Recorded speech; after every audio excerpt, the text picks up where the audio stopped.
Kwanza awali ya yote, salamu alaykum. Namshukuru Mwenyezi Mungu mwingi wa rehema ambaye ametujalia leo kuja hapa kwenye kikao chetu cha kawaida cha maandalizi ya mchezo wetu wa kesho. Kwa hiyo kubwa ni kwamba ni kutaarifu tu na kuwataarifu umma na wanaruangwa kwa ujumla wake kwamba maandalizi ya kucheza mechi ngumu na nzuri na timu ya Yanga Afrika yanaendelea kukamilika.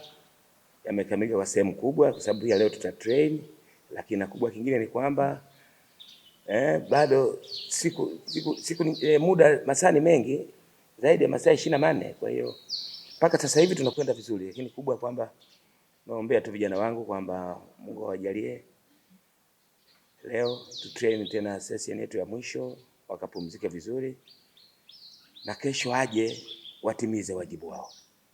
Kocha aliyepoteza mchezo wote nyumbani ndio. Ndio.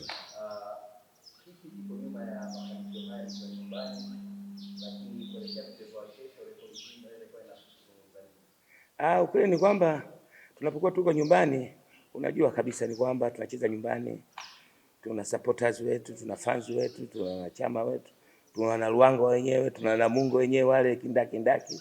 Kwa hiyo support ile huwa inasaidia kwa namna moja au nyingine kumotivate vijana kufanya vizuri, na kama nilivyosema na mimi sikasiri nasema mimi ni mshabiki sana wachezaji wangu wa 12.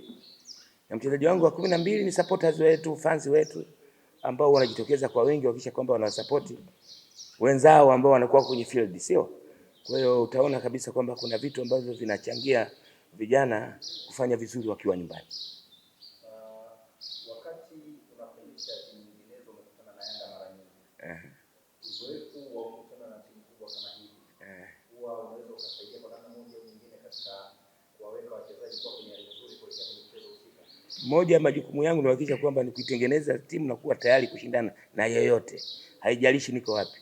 Sasa hivi tunazungumzia mimi ndio mwalimu head coach wa Namungo. Kwa sasa tunazungumza na Namungo. Yale aliyopita yalikuwa na timu nyingine, yalikuwa na strategy zao na huko, lakini sasa hapa kama Namungo, au sio? Sisi kama Namungo tuko tayari, tumejiandaa vizuri kucheza na timu nzuri na timu yenye wapenzi wengi. Kwa hiyo naamini kabisa itakuwa ni mechi ambayo ina ushindani mkubwa na tuko tayari kushindana.